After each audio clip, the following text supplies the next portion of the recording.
Welcome to the Let's Talk Wrestling podcast. What a humdinger of a show! Jumpy, beep, beep! Booty-O's! They make sure you ain't booty! I got the gift of gab and the gift of jab, and I'll put that lazy eye right back to work. I'm not a bad guy. I'm not a good guy. I'm the guy.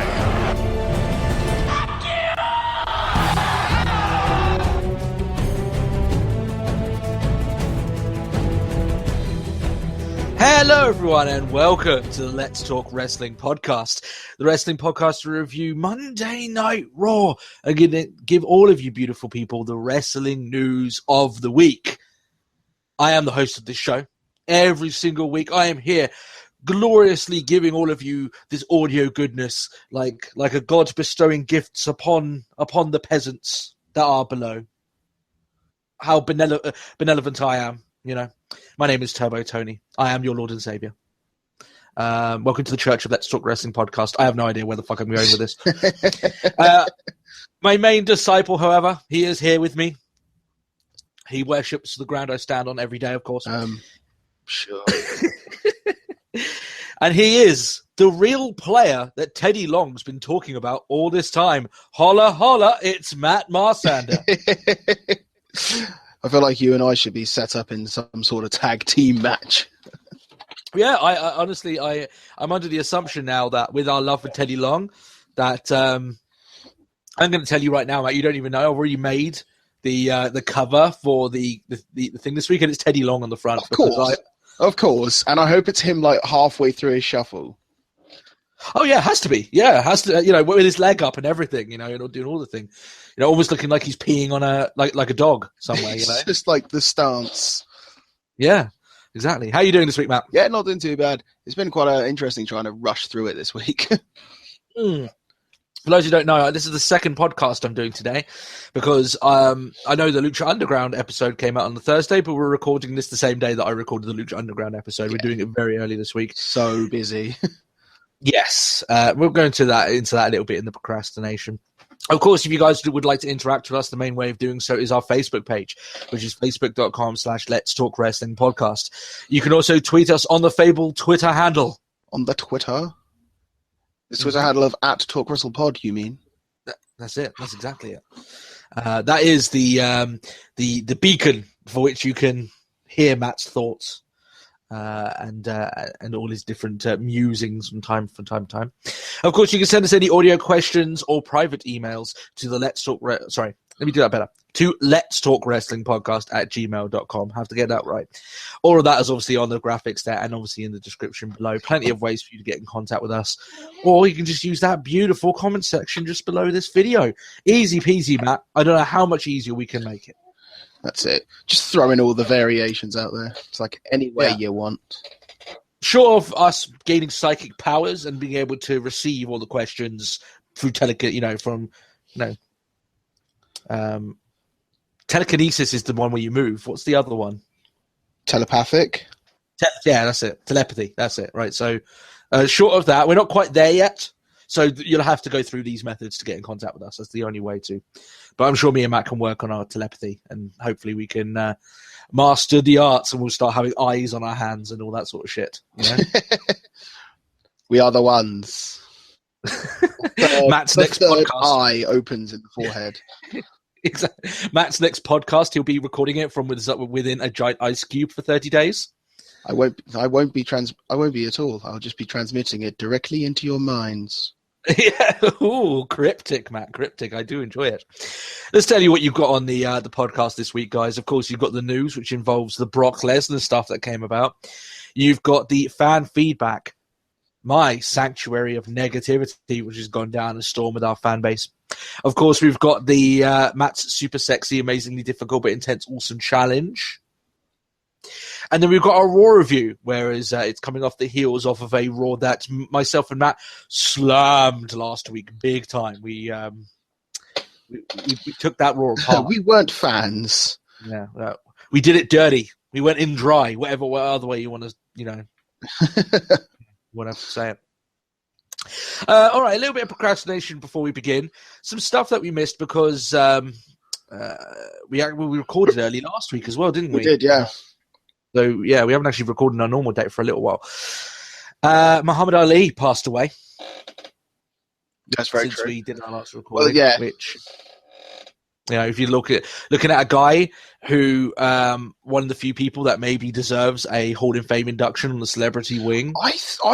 For a moment, you say this, and like I swear, like last night, I was like, has he been inducted, or is he going to be posthumously? I think he'd have to go in. Yeah, go in afterwards. Yeah, I don't think he is in now because I mean I don't think. Well, they never mentioned it on Raw, so yeah, I think they'll probably try and put him in, you know, this year or anything along those lines, which again is a shame because I mean the guy was very closely associated with pro wrestling anyway, right? He you know, with he had that match with you know, you're on Inoki. Google when you're trying to search. Sorry, I'm trying to just quickly find the answer, but it's like, you know, it's that bad when suddenly it's like, is Muhammad Ali dead? It's like, yes, yes, yeah. But you talk about a guy, Matt, who openly admitted that he took a lot of his musings from wrestling as well. He took a lot of inspiration for that. Yeah. Right? And he became this infamous, probably one of the world's most infamous trash talkers of all time in a sport that, I mean, he transformed that sport into. Sorry? He's not in the Hall of Fame. No, he's not. He transformed boxing into a sport where it was, oh yeah, I'll try my best against this guy, and suddenly it was all about the trash talk, and it was all about building up events and all this sort of stuff. He really did change the landscape of boxing forever. So one of the all-time great sportsmen, and I know this is going to hurt a lot of Floyd Mayweather fans, but yes, Muhammad Ali lost some fights. Floyd Mayweather is unbeaten. People will still remember Ali much more fondly than they ever will Floyd Mayweather because, you know, that's just the lay of the land. And, you know, but now he wasn't the only fighter to pass away this week, Matt. Kimbo Slice. Yes. He's gone as well. The last time I saw that guy was in that fight at Bellator that everyone was talking about. I mean, it was pretty much a disgrace of a fight, let's be honest, with Dada 5000, right? Did you watch that fight at all? I did not. No. Don't. It's not a good way to remember Kimbo, shall we say? Yeah. It showed the ugly side of unfortunately Kimbo's career in MMA. The way out. Yeah. Apparently he needed a heart transplant, but ended up passing away before that could happen, which is a big shame. You hear a lot of fighters very positive on Kimbo. And, you know, he made his name preferably as a street brawler, fighting in the streets, literally. I mean, there's tons of videos. All you have to do is type into Google Kimbo Slice street fight, and you'll find fucking tons. Oh, yeah. That's how he made his name. And eventually, obviously, he went to UFC. And went pro. Yeah, that's it. So, yeah, I mean, obviously, Kimbo, you know, much of a different fighter to Ali, of course. Ali's pretty much the pinnacle. No disrespect to Kimbo, but he was a street brawler, and Ali was he was a magician. Yeah. He used the sweet science of boxing. Kimbo was just more of a wrecking ball, right? He just ran through people with that punching power. So sad news all around. And like I said, it's turning in to be one of those years. I mean, we haven't had a celebrity pass away for a little while, and then you get Ali. There's a lot of celebrities in 2006 that have passed away so far. We've said it already. Not even just like in wrestling, just in general, right? So 2016, not the best year for our celebrities staying with us and people that are looked on very fondly at the very least. So that's a shame. Now, the reason why we're doing this podcast a bit early, Matt, is because I'm not going to be around tomorrow. You're not going to be. So this is Friday for people wondering, and you're not going to be around on Saturday. No, which will be far too late. I'm going to Killarney tomorrow. Touch wood if anything bad happens. The funny thing is, guys, you know, obviously, you know, I live in Ireland. People probably know that by now. I've lived here for like 7 years now, Matt. Must be close to that now. 7 years, maybe even 8. I've just been here so long. Right? Must be 7, I suppose. Yeah. And I've never actually left the confines of Cork. So that's where I live. So I'm going to Killarney, which is like the first time I've ever gone outside like my own little bubble here. As far as you're concerned, you're actually going into Ireland rather than just Cork. Yeah, to be honest, yeah. So it should be a lot of fun. Actually going to see a bit more of the country that I live in and I've lived in for a long time. So should be good. Is there anything else that you want to procrastinate about there, Matt? Anything you want to talk about? No. No movies, no music, anything like that? No, nothing I can think of. One movie I watched the other day, just quickly. I don't want to say too much. Kung Pao. Kung Pao? Yeah, you know. With the Chosen One and Betty. Oh, God! Yeah. It's so long. It was actually on the TV the other day. And I was like, go for it, Chucks. Yeah. Chosen One! Just like him running. I'm coming. Chosen One. Oh, I didn't find that again. Yeah. I am father. Mew, mew, mew. That makes total sense. Yeah. But so good. So good. I love that movie. And if you guys haven't watched Kung Pao, go and find it. You can probably get it on Amazon for like £1 or something like that. It's so cheap because it's so old and it wasn't exactly a big hit. Oh, what a movie. What a movie. So funny. Good stuff. I thought you were on about Kung Fury, and that's getting a sequel. Yes. Oh, it isn't. Oh, that's amazing. I love Kung Fury. That's awesome. That's awesome. We'll have to do a review of it here on this channel just because it's so awesome. I know it's got nothing to do with wrestling, but, you know, just because I want to. Damn it. Yeah. So, all right then, Matt. Let's get into the news that broke just at the end of last week, just as we, unfortunately, we released our episode. The big news struck that probably would have taken over everything else that we would have talked about that week. Brock Lesnar. He has signed on to fight at UFC 200. He's still signed on with WWE, but clearly something in his contract has allowed him to fight in UFC regardless. And now we've heard for a long time that Brock has had unfinished business in MMA, right? He said it himself.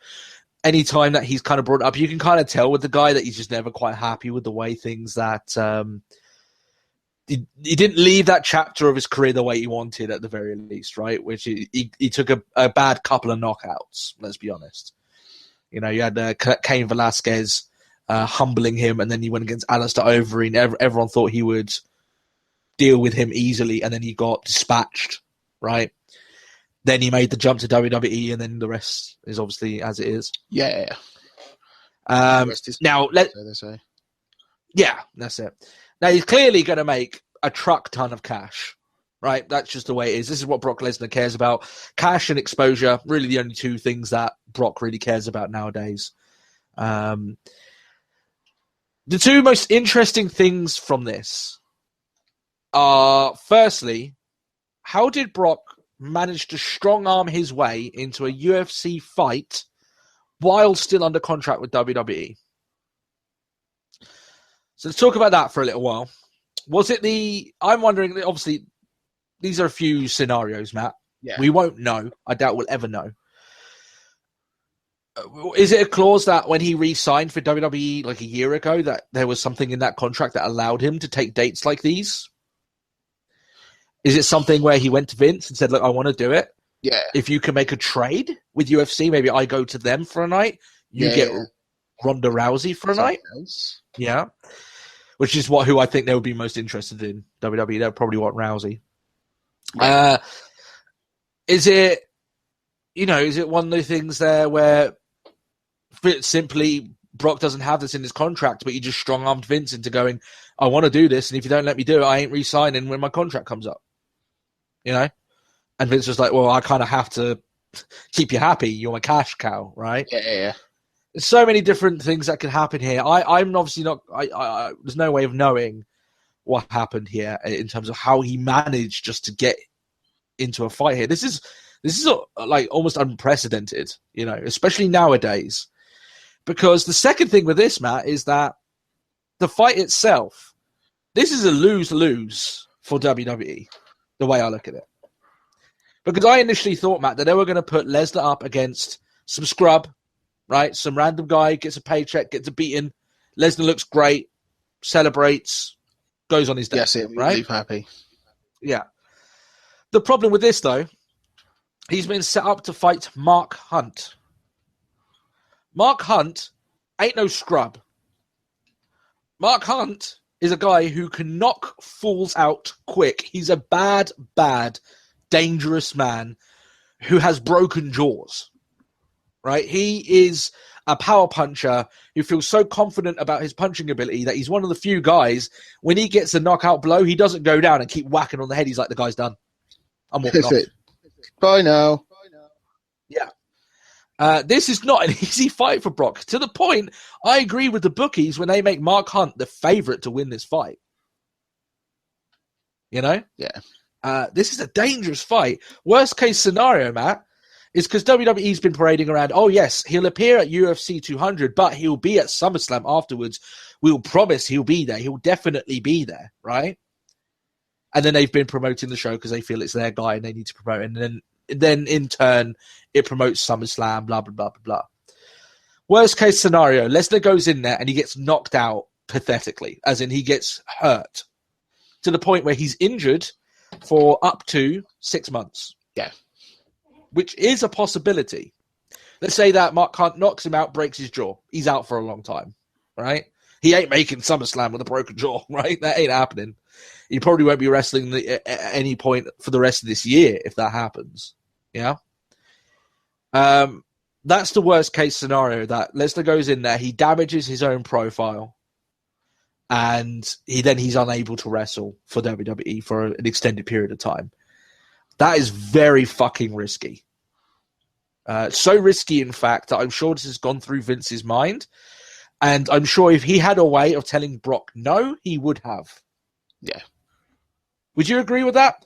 To me, this looks like if I were owning WWE, I'd be like, this ain't good news for me. Like, the risk is way more than the reward here. Would you think that? Definitely. I think it's one of those sort of like, oh, well, like I said, I don't believe that he would have given the final okay, but I don't think this is Vince's doing. Yeah, I think Lesnar's got all the cards here. Yeah. Yeah. Or as I said there before, with Rousey, he gave him an offer too good for Vince to refuse. Maybe. Not sure. Like I said, we won't know, at very least, for a while. So this is why this is interesting, because WWE have a lot to lose here. And I've heard some people say that they believe that if Lesnar were to lose, it wouldn't hurt his profile. Yeah, it would. I disagree. I think it would hurt his profile. WWE have been booking him as this unstoppable machine. And if the news is that he gets knocked out and he gets knocked out like a bitch, right, which is possible with Mark Hunt. Let's be honest, right? This guy's a bad guy. If he gets knocked out like a bitch, that's going to be spread all across the net. Fans are going to be talking about it, right? Because WWE is promoting it, so a lot of WWE fans are going to watch UFC anyway because Brock Lesnar's there, so they're interested in that. They see Brock Lesnar get fucked, right? That definitely hurts his profile. Absolutely. You know? So I disagree on people when they say that where, oh, if Lesnar loses, it's not too big of a deal. If he loses by, like, judge's decision, sure. But if he gets knocked out like a punk, right, and he's face first on the map, counting sheep, it is going to look bad on the guy, right? So I have to give it to Lesnar here because essentially what he's doing is he's putting his credibility on the line, right? As the baddest guy, in WWE. If he loses to Mark Hunt, that's going to take a bit of a hit. That identity that WWE and himself have created, right? He's put balls. He's got balls here. He's putting it all on the line. But to be fair, he would have had to have okayed it. I wouldn't think it would go as far as they'll just go like, I'll do it against anyone. Yeah, that's what I believe. That's what I mean. I mean, he must have gone and said, look, just give me whatever guy you can. I'll try and beat him, Yeah. And the UFC have got some balls to go, well, yeah, fair enough. If you want anyone, we'll pick a bad guy to go up against you. All right, guys, if you're not trusting me, just YouTube Mark Hunt, right? His last fight was pretty grim how he knocked this guy out. He knocked this guy out and just walked off. Like, he knew he was done. Because he knows his punching power. Now, obviously, he's not as ripped as Lesnar. But anyone that's watched combat sports before will tell you, you don't have to be... play a great deal into it. No. If you're comfortable in your body and it's not ripped, you've got just as much chance as fighting anyone who's, fucking shredded, right? Because that amount of muscle, Matt, as you know, requires a lot of energy to sustain. Yeah. Right? So maybe over a longer fight, I do believe over a longer fight, Mark Hunt would be the favourite here. In my opinion, he's battle-tested. And I know wrestling, it requires a lot of you, but he doesn't wrestle that often, and he hasn't wrestled since WrestleMania. It's a long time ago. So, yeah, this is hugely interesting. UFC are the big winners with this, in my opinion. Who cares if Lesnar gets injured for them? In fact, it's probably good exposure because it will get shared everywhere, right? If Lesnar gets a broken jaw. That's it. Stand. And UFC further just go, we are better. Yes. Yeah. Brock Lesnar doesn't go back to UFC and they have to deal with that injury. It's WWE has to pick up those pieces. Now, obviously, best case scenario, Lesnar beats Mark Hunt, increases his stature, gets paid a lot of money. He goes on a mic and says, well, if you want to see more of this, you better tune in to SummerSlam. And then it's all great on WWE's front. Yeah. But that's the risk that they're willing to do here. That's what they're hoping for. Yeah. So I'd like to ask you two things, Matt. Prediction, who do you think will win the fight? I don't know. I don't really want to put it down to... It's tough because he's not done it for so long. I think the fact that Lesnar's full well that ever since Mania, he's still been a monster as he is. Yeah. But it does make you sort of worry a bit. Sort of but it's been a while since he's last done combat sport. That's it. And I'm going to... I don't know. Me building up Mark Hunt, I think he's capable of getting that one hit that puts Lesnar to sleep. I think that's still very possible. Yeah. I'm going to go with my boy Lesnar, though. I think he's got more riding on the line than Mark Hunt does here, right? He's got more money on the line, right, Lesnar? I think he's going to go in, he's going to try these lightning takedowns, which he did back in his time at UFC. And as long as he keeps it to the ground and not upstanding, then I think he's got a chance. I know Mark Hunt ain't no scrub on the ground, but let's be honest, Mark Hunt is a knockout artist, right? He's a striker. Yeah. So as long as Lesnar gets to the ground, then he's got a shot. The other thing, Matt, and I know this is all just us blowing smoke, right, and just coming up with theories. What do you think was the reason why Lesnar was able to get this fight on WWE side? Do you think it's speculation? I don't know. I'd like to think it's Rousey coming. Oh, yeah, considering what happened at Mania last year. So I don't know if they're sort of still banking on that, but that was last year. Yeah. I'd like to think that would be something that they might look into doing. I know Rousey is huge into it. She really wants to do it. So maybe Brock called him up and says, look, Ronda's not exactly your top dog at the moment anyway. McGregor's probably your top draw. So it wouldn't be too much of a problem sending her over to WWE for one show, a WrestleMania. Yeah. And I'll come to you. And that way we can sell your big event, UFC 200, and then you'll get much more buys, right? So very interesting there. And I'm really interested to see how that pans out. And like I said, if it comes back in, when UFC 200 happens and Lesnar's injured and he's out for 6 months, I can just imagine the rippling effect of this fight could be felt in WWE for a long time. Yeah. Really good. Part of me likes this, though, Matt. I like it. And it's the one thing that I find really bizarre, because even in worst case situation, the only thing it does is further emphasizes what wrestling is. It's not a combat sport. It's that's a really shit way of putting it, but it does sort of further separate. It's I don't even want to use that term now. I feel dirty though I'm about to say it. But it's you say that oh, they've got quite a lot to lose if Lesnar gets knocked the fuck out. It's yeah, obviously Lesnar loses a lot of his credibility if he gets knocked the fuck out, but Yeah. It does further emphasize that, yeah, like wrestling's not a combat sport. And I don't know. I don't know. That would place a lot more emphasis on kayfabe being more of a factor, and I don't Yeah. think it is. It does make it come across saying like sort of like, you know, they're pussies in comparison. Like, yeah, it's a fucking physical thing, and it's a physical thing that I know.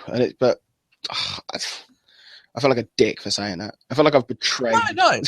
I know what you mean, though. But listen, right? We're wrestling fans. We understand what it is. It's entertainment. You're practicing. You're making it look like you're punching someone in the face. In UFC, you're trying to bust their nose in the face. Yeah. Right. It's two completely different things, and I appreciate them both for being two completely different things. But I do think I will go forward and say if Lesnar gets knocked out by Mark Hunt, who isn't a championship contender at the moment, he will be if he beats Lesnar, of course. But if he does that, then it looks like WWE's biggest, baddest guy can't even fucking get close to beating one of UFC's contenders, let alone champions, right? So maybe it looks a little bit like that. I'm not so sure. I mean, Paul Heyman will have to do some fucking magic spinning that in his promos and stuff. But still, I appreciate the fact that Lesnar's got balls to go for this because it is risky. And you know what I like as well is I like that there's someone in WWE that can force Vince into situations that he probably doesn't want to be in. Yeah. It's healthy in that sense because Vince has done so much work to try and make it so he's in complete and to separate themselves from UFC. Yeah, right. They've always been adamant that they don't go after the same demographic, and to a certain point he's correct, and to a certain point he's incorrect. But still. Now I know this isn't WWE news, but as we're talking a little bit there about UFC, I wanted to bring this up because as I watched this story play out, Matt, it got breaking. And then obviously now it's been sorted out, which is good, but still. Do you hear the news of Ariel Helwani at UFC 199? So what happened here? Ariel Helwani, you may have seen him, Matt. He's a lot of the guy. Whenever there's like an interview with like a UFC or just MMA star in general, normally he's the one who's conducting it, right? Okay. He doesn't work for UFC. He's just an MMA journalist, and he's pretty much the top in his field. I think people would accept that, right? He always comes across as very respectful, comes across as if he's all about the fighters, right? Not about the company, but about the fights and the fighters, right? Mm-hmm. And I think he's done a pretty good job, right? In terms of journalists, I'm only going from my point of view. I could be wrong. He's always come across as a guy that the fighters like and they trust. So Helwani broke the story of Lesnar's comeback right into UFC and the fact that... the one is this the guy who apparently broke it early? Yeah, right. So he also broke the news of McGregor versus Diaz at UFC 202. So he broke it before the UFC did. The UFC didn't like it at all. Yeah. They got angry. I've heard the story. Yeah, they banned him. So he got escorted out. He did his own podcast where he does like a live show on YouTube, the MMA Hour. If you want to go and watch it, even though it's all been sorted out now and the ban has been rescinded, Jesus, it is heartbreaking stuff, right? Listening to this guy. And you get some very ill-informed people that go, well, he shouldn't have broken the news then. I'm like, he's a UFC journalist. That's his fucking job. It's his job to find news through sources and then report those news. It's not his job to adhere to UFC, and if it was, that proves a much more scarier outlook on journalism in general when it's being controlled by said company. We don't want to go back to that, right? We don't want that in general where all the news that is being released to the public is, cherry-picked by what the company wants out. It's not what journalism is. It's not what it should be. So the point here, it came across like censorship, and it came across that UFC were like a dictatorship in this front. It's where we don't like you for doing your job really well, so we'll ban your ass because we don't like the fact that you broke the stories when you do. They rescinded they got a lot of negative flack in the press. I don't know if you saw this, Matt, but a lot of very well-known publications just outright pointed the finger at UFC and said, look, this is morally incorrect. This is, you're basically ending a guy's career for doing his job right just because you didn't like, Yeah. If you don't like it, then try and plug your leaks. It's not really his job to make sure that you don't have guys talking.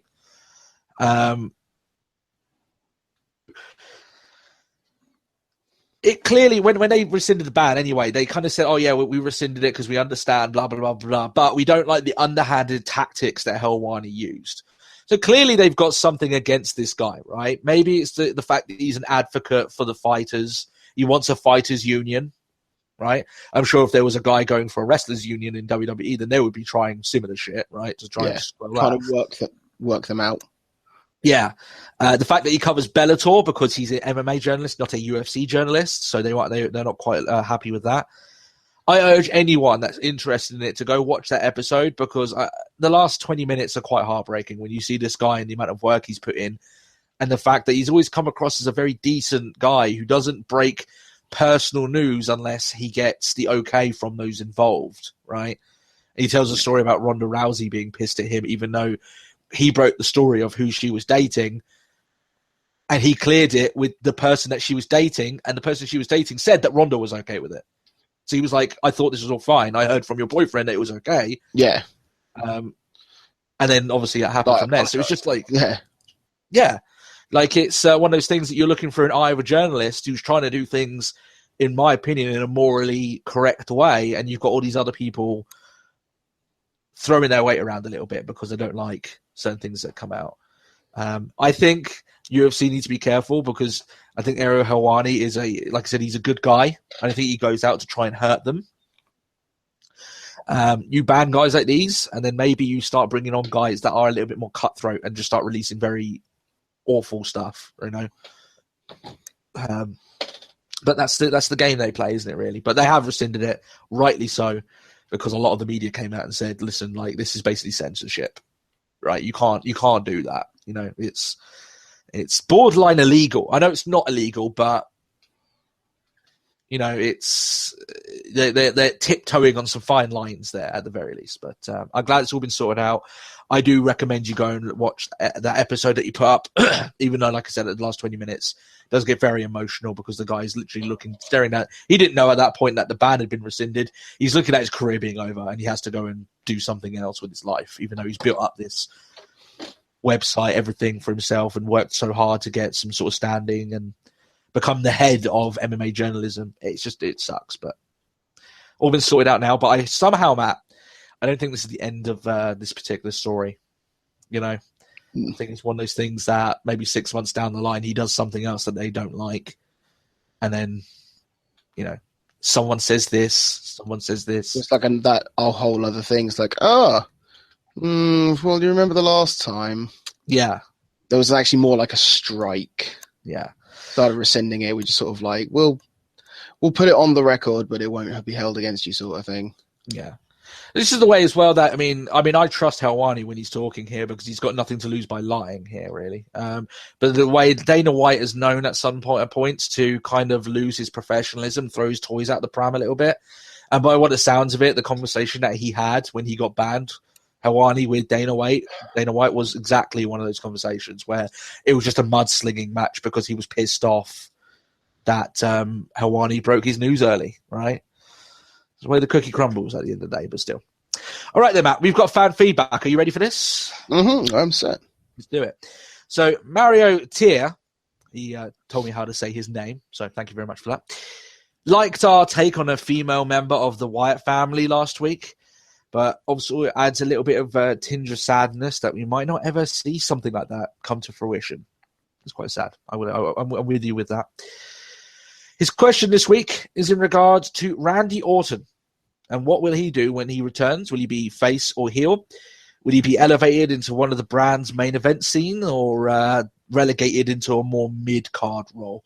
Especially as this probably is one of the later chapters in his career. I think that's true to say, yeah? Yeah, definitely.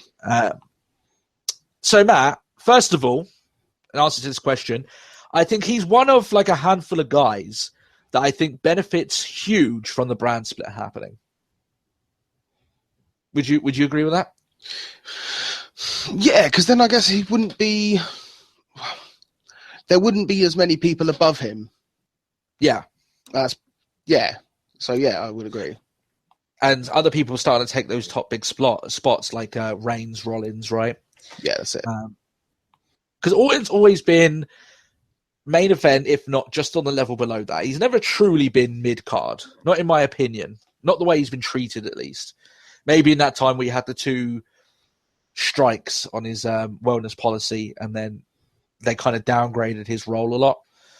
And then the redemption thing, I'm not going to go into all that, but he had his strike rescinded, and now he started getting more of a more prominent role, at the very least, right?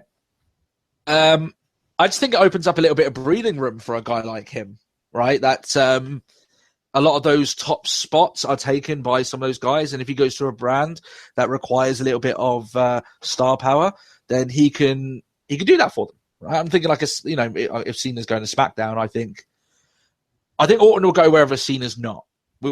I think that's probably how they'll do it. I think it would be best for him to go where Cena's not, because we had that whole fucking year of Cena Orton. And if they can do anything in their power to prevent such a thing happening again, I will be very thankful for them. Yeah.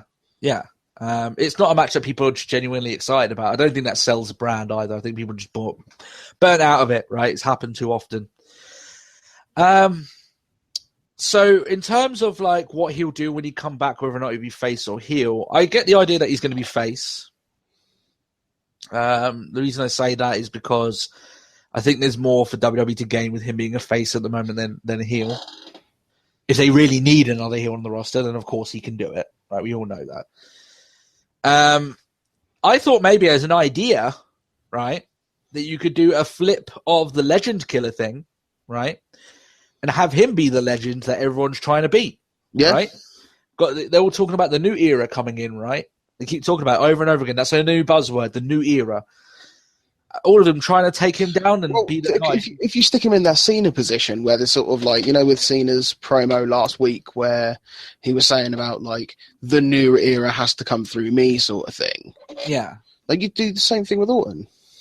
Yeah, but to a slightly different extent, because I think with Orton, you could be with guys trying to take him out rather than try and beat him. They're trying to, almost like the new dog with the, the new line in the Pride, trying to challenge, that sort of thing. I don't think he's going to be around for that much longer, if I'm honest. This injury, I think, has taken more of a toll on Orton than maybe even he expected it. And it may be one of those things that he comes back and doesn't do that much. He doesn't cross me as a guy who wants to break his body for the industry. The worst part is I'm not missing Orton. Not really, no. Same here. So, I mean, if they turn around and went, that was it, and like, I'm going to have to just retire, like, fair play. You've done a lot. You've given us a lot.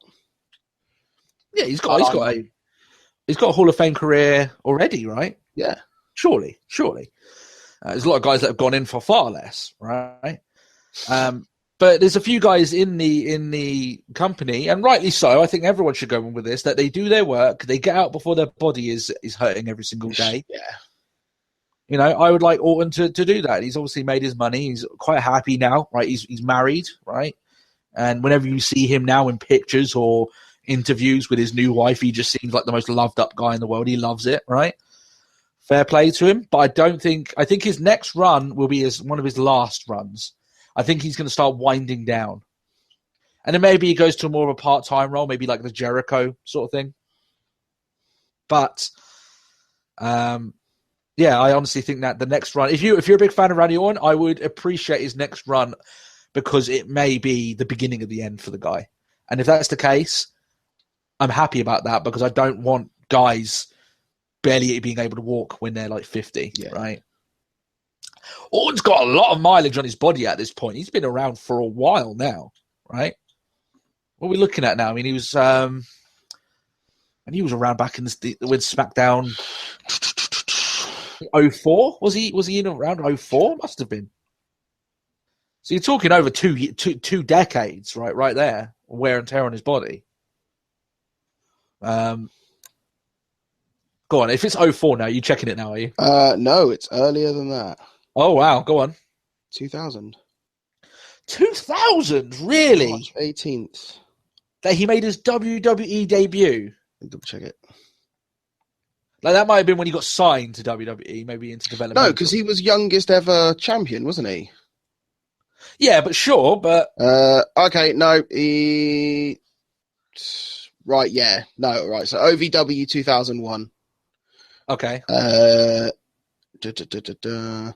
March 16th, 2002. At Fan Access, he defeated Dreamer. Okay. When did he make his main roster debut, though? Go on, it's got to be 2004. Come on, give it to me. Give it to me. Where was it? Give it to me. Well, right. So Orton's first televised WWF match. Okay. April 25th, 2002. 2002. Wow. Hardcore Holly. You're looking at 24 years, guys. Oh, no, 2002, sorry. Oh, why am I adding an extra decade onto him? Where did that suddenly come about? Wow, no, sorry, 14 years. That's all right. It was like me the other day when we were talking about 1996, and I was like, that was only 10 years ago. Yeah. No, wait, it wasn't. But still, 14 years of pretty much like I know he's had a few moments where he's been out for a long period of time, but pretty much over that period he's been going, right? It's not like he's had like little matches. He's had physical matches in that time. Yeah, he doesn't work like a particularly soft style or anything like that, right? No, his style got him on the injury list once. Yeah. So, yeah, it's a bit of wear and tear on that body, and I don't want it to go any further. So, yeah, maybe that last run for Orton, and you can do a few things there. He's versatile. You can put him face, heel. He's probably one of the most useful guys you can have on the roster at the moment. So, yeah, all on that front. What would you do with Orton coming back? Any particular reasons, or do you think you put him anywhere and he kind of does the job? The thing is, I'd hold fire until the brand split and then sort of see where you're going from there. Yeah. Because I think it'd just be easier to just sort of go, this is what we have. Where could he fit, sort of thing. Yeah. I wouldn't book anything around him. No, I agree with that. But what I mean by versatile is that even that front, wherever you put him, I think he's going to do a decent job for you. Yeah, definitely. He's going to work well with the guys, so good stuff there. His other question is in regards to Evolution. Now, despite the group having a great history and one of the most badass theme songs in history, I urge anyone, I test them to put on a suit, put that song on and try not to walk in slow motion. You just can't do it. You just can't do it. You have to walk in slow motion because it feels badass. With Orton and Trips being less and less active over the years, do we think the stable has one last incarnation in it? And if so, how would we book it in terms of members and feuds? No. You say no, none at all. I actually agree with you. I don't think they're... I think the reincarnation of them for the Shield was great, and I loved it. But no, I don't think it should ever be brought back without sort of like any of the regulars. Like, okay, they didn't have Flair this time, but that's not so much of a problem. But no, I wouldn't want to see a rebirth of Evolution. Yeah. I mean, I like the Shield matches, but you have to remember, I mean, if you go back and watch when the Shield returned to go against, the Evolution will return to go against the Shield, the night they actually returned and reformed, right? Yeah. The crowd response for them was really bad, actually. It was pretty shocking, which is quite weird. WWE, for what is good of them, often doesn't try and bring up the corpse of old factions and try and do a new spin on it. Normally they give like an old faction one good night of nostalgia. But normally they'll say, okay, if it's an old group, we won't try and add new guys into that group and try and make it work again. Oh, yeah. Could you just imagine DX? Yeah. Like if only Triple H was around sort of thing. So we'll fill it with a load of other people. Yeah, it wouldn't have worked. And people wouldn't have taken to it because nostalgia makes people... people will be a bit salty if you try and add like a completely new dynamic to that group. If I were to go with it again, though, fine. You can have Triple H, right? Because he's still the guy in charge. Flair, if you want to pick him up much in the same way. But one of the cool things I liked about Evolution as a whole is that what it did, it wasn't getting Triple H over as a bigger star. It wasn't even giving Flair another avenue to continue his career. what was great about Evolution? Let's take these two guys with a shitload of potential and fire them out of a cannon. Yeah, they made two huge stars out of that group. Batista and Orton became such useful commodities for WWE after the Evolution runs. Multiple-time world champions, main eventing WrestleManias.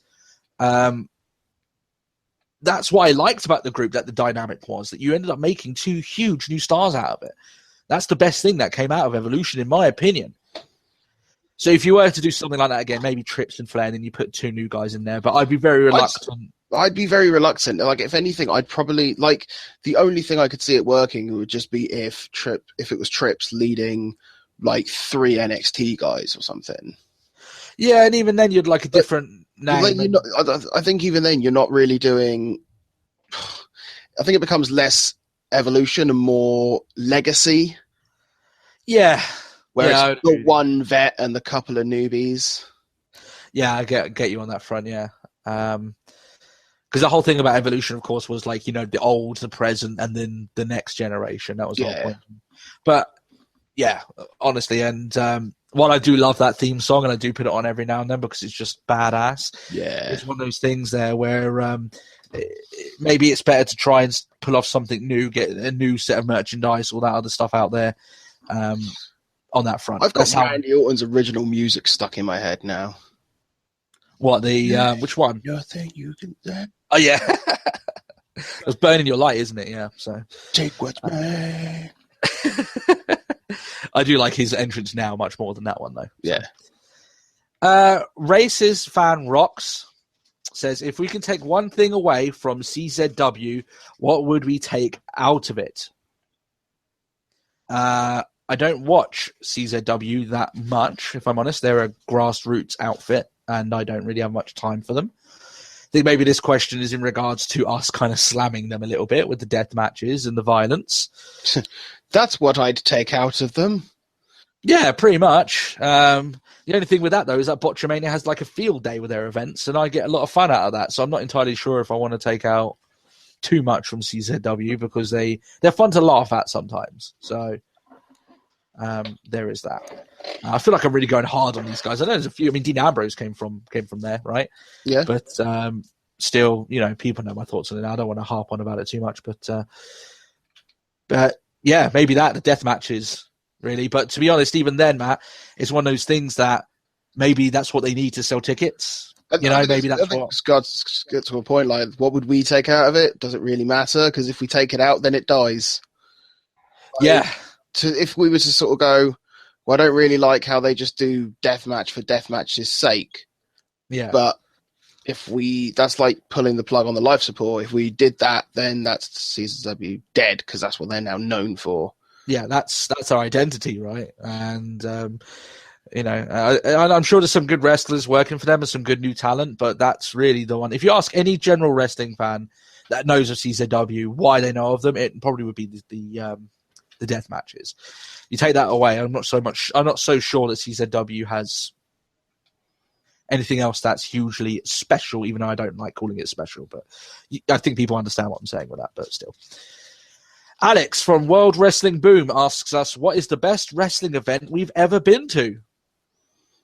What about you, Matt? I'll let you go first. Best wrestling event you've ever been to? It's a tough one. As you trawl back the history. Well, I kind of want to say TakeOver London. Mm-hmm. But I can't remember who it was against, but I saw... was it against? I genuinely don't remember because all I remember is just Devitt. Oh, really? Yeah. I can't remember where it was. That was at a Progress event. Oh, okay. In terms of, I put down TakeOver London myself, but probably because of the atmosphere. Yeah. It's very hard to replicate that sort of atmosphere where you've got a big arena and everyone is like full into it, right? And everyone's doing. I think the one thing I loved the most about TakeOver London is later on that night, I checked over Twitter and there was a post from Bailey saying, "Yes, London, I will be your girl." And we're like, yes.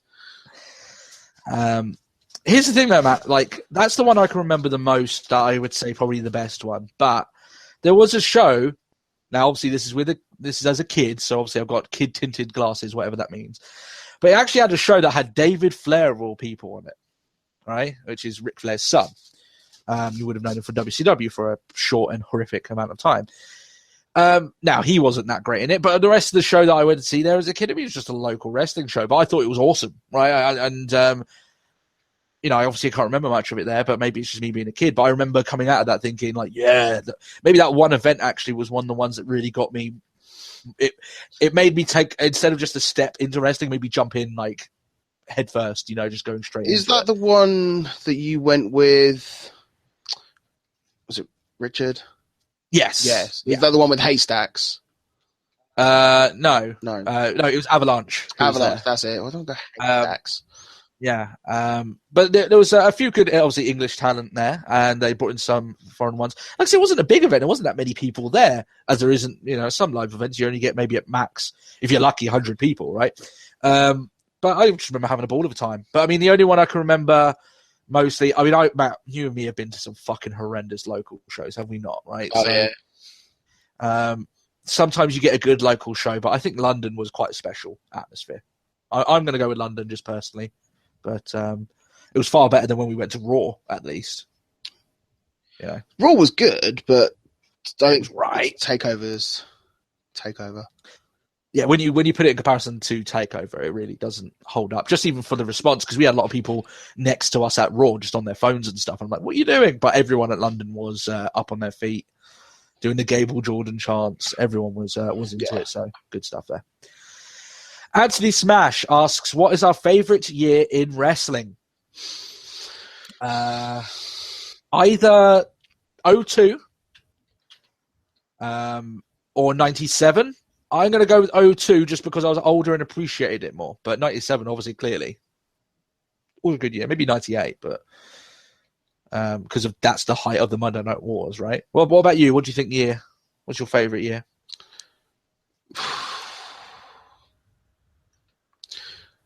That's a tough one. Maybe 05 for the SmackDown stuff? Possibly. To be fair, that was sort of like, I'd like to say that was SmackDown greats, but that was due to the time of the 6. I don't know. The worst part is I can't really think of one year. I think it's just more of I really like this event this year, this event that year, and I can't really go because every year had ups and downs. Yeah, I get you. Yeah. I mean, 02 for SummerSlam. I think over the last 10 years, there's been some good events here, but I can't really pinpoint it over the last 10 years, a year that's been pinnacle. Huge. Yeah, pinnacle. Maybe that's because I got older and things started standing out a little bit more, but I'm personally, I'm going to go with 02 because I loved 02. That was when the draft happened. SummerSlam 02. Everyone knows my thoughts on SummerSlam. I fucking love SummerSlam 02. So yeah, I'm going to go with that. And obviously, then you've got the rise of Brock Lesnar at that time as well, as a youngster. The stars, Matt. Oh, the stars. You said Austin, then The Rock, Taker, NWO. The star power they had back in 02 is damn near unheard of nowadays, right? Well, it's heyday, really. Oh yeah, it is absolutely. He also asks, why not bring Karma back to be Sister Abigail? No. Yep, I went no with this. And the reason I said that, one, obviously her backstage antics have killed pretty much any chance of WWE signing her in any capacity, right? You don't punch a mother of a baby in backstage and get away with it, right? And WWE definitely know that happened and they're not looking at her. Plus, I think even with the stuff that happened before, I'm sure they weren't too happy with how things happened, but still. She's not the sort of person I envisioned for the character, though, because Karma, yeah, she's scary, but she's more powerful scary. Sister Abigail, to me, would be almost gaunt, and grudge-like, and pale. Yeah. I think it kind of goes back to sort of last week where we were talking about this, and I would go someone who looks a bit like Mariposa or like Cobra Moon or something like that, of that sort of build. Yeah. Looks a bit gaunt, but also a bit twisted, if that makes sense. Yeah, I get what you mean. I mean, like, it's just that, that kind of character calls for a smaller figure, especially for if you want to keep them away and just do silhouettes and stuff. If you have a silhouette of Karma, it's not going to have the same effect. Yeah, we're sort of like, there's like Wyatt, who's sort of like, if I could just imagine it now, like Wyatt's talking to the camera, you see like a backlit doorway and there's just like the silhouette of Karma stood there, and you just think, like, that's it, Bray's going to get his head kicked in. Yeah, but if you saw like of this like frail girl almost, it would almost be more chilling as well. Yeah, you wouldn't know quite how to take that as much on the other side, Whereas I think with Karma, like I said, she's dominating and scary and just different reasons. That's really the main thing of it there. All right, that's all the questions for this week. If you guys want to leave us any questions, you can do so in the comment section below and all the social media outlets. I know if you guys left a couple of messages later on in the week, we'll catch them next week because obviously we just didn't catch them. We recorded early, but we will definitely get to them and we'll try our best to do that. All right then, Matt, it is time for my sanctuary of negativity. So a lot of people talked back last week in regards to hot milk in cereals. People generally agreeing with me that just can't wrap your head around it. Matt, I think I've got one here that I think you will agree with me absolutely. I think the majority of our fan base will as well. So, this may come off a little bit petty, but it annoys me nonetheless, and that's kind of the theme of the segment.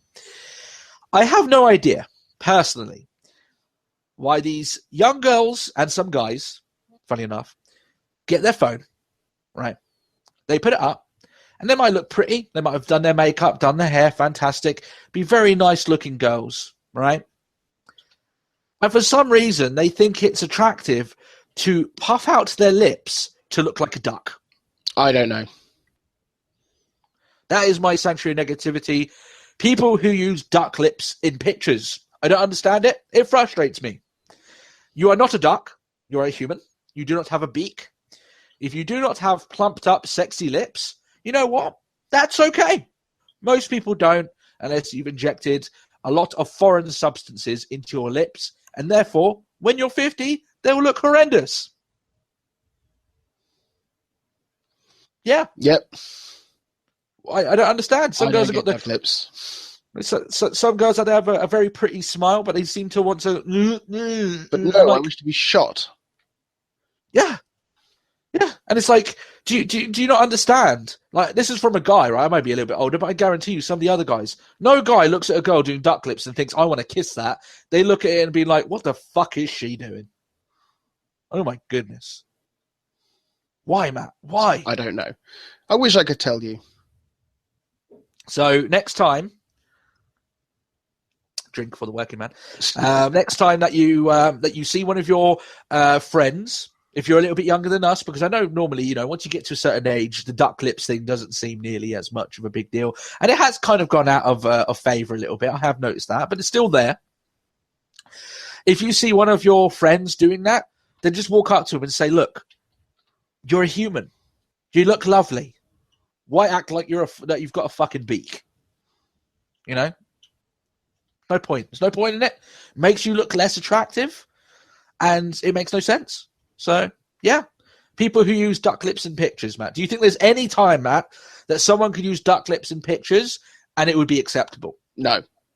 Not unless they're dressed up like a duck. Or for fancy dress or something. Yeah. In which case I would ask why you're dressing like a duck, but... Yeah, well, to be fair, even then I just end up doing my Pringle trick. Would you where you put the fucking... Yeah. Yeah. Now that I don't mind. The Pringle trick, don't have a problem with that. But with the duck lips, I wonder what everyone else thinks of that. I think pretty much everyone will be on me with that. I don't understand why some of these young girls think it's attractive. It really isn't. But there we are. Matt, it is time for your super sexy, amazingly difficult, but intense, awesome challenge. And this week, it is entrance themes number 3. Ooh. All right. So, are you ready, Matt? You know how this goes by now. I give you a set of lyrics from a WWE entrance theme. You need to tell me whose entrance theme it was. And that's pretty much it. Just 5 points. Okay. Easy as. I will say there's a few in here that I think that might trip you up a little bit. Right. All right? Number 1. Because we get it on every day and every night. See this platinum thing right here? Well, we're doing it all the time. So you'd better get some better beats and... Get some better rams. We got the game set, so don't complain yet. 24/7. It's Never. fucking rolling, but who came out to rolling? You must know this. It is rolling, but who's the guy? Oh, I'll give you a hint. He even came out to it at a WrestleMania. WrestleMania 19, I believe. oh. Oh, come on, Matt.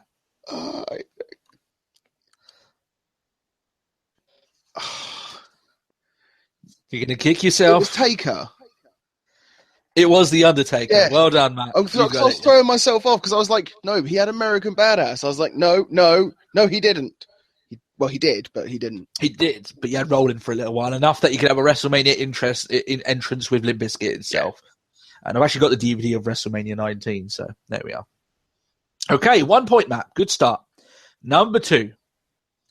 King grinned red as he walked from the place where the traitor lost both his name and his face.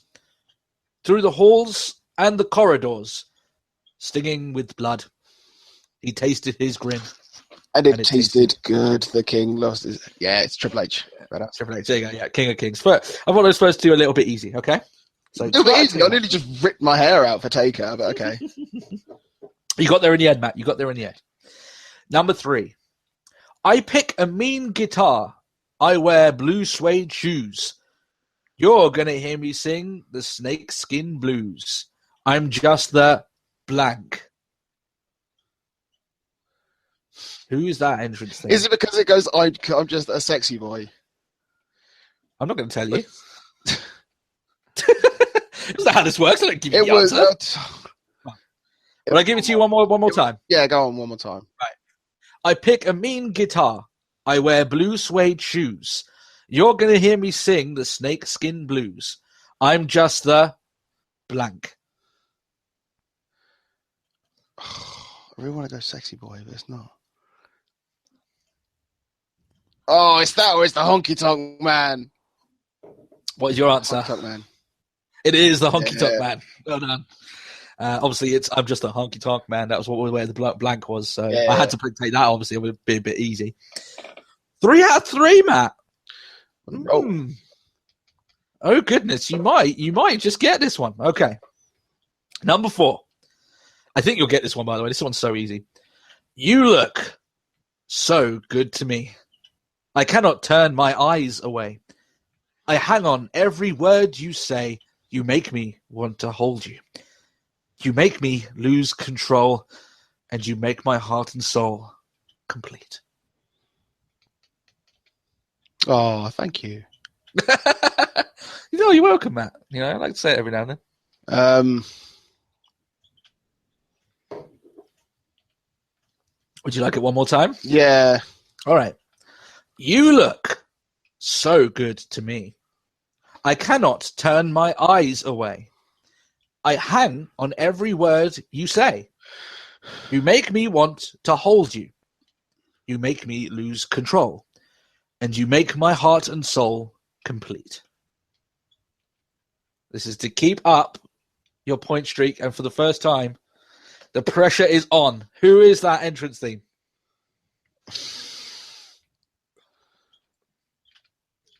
I have to admit, I thought you would get this one. Really? Yeah. Cool, because I'm drawing a blank. You have to give me a guess. Who do you think it is? I don't know. Okay. Unfortunately, that is not the correct answer. It is Billy and Chuck. And how the fuck was I meant to get that? Come on, you look so good. No, I know, but I don't know. Yeah. I wasn't going to sing it like that. I was trying to put you off. So, Billy and Chuck. Oh, Matt. It's like last week. You got to number 3 and then... Just ruined. Oh, well. Just ruined. All right, then. Number 5. All right, so you can go away with 4 and a very hearty appearance this week on your trivia show. Here we go. Number 5. You know it's the Mac Militant. Coming to get it on. Yeah, fool. Get out of my way. I'm coming. The thunder and lightning is striking. I'm inviting you on the storm. MVP. That's incorrect. What do you mean? You dick! You put so much emphasis on "I'm coming." It's like, damn it, Matt. What? You know this was a Teddy Long themed episode. Yeah, It's Teddy Long's that had to theme. come out somewhere, I suppose. You know, if I were to say it like this, you know, it's the Mac Militant. And then you do that. You know? Yeah. So there you go. Unlucky, Matt. Unlucky. So 3 out of 5 though. Not a bad performance this week.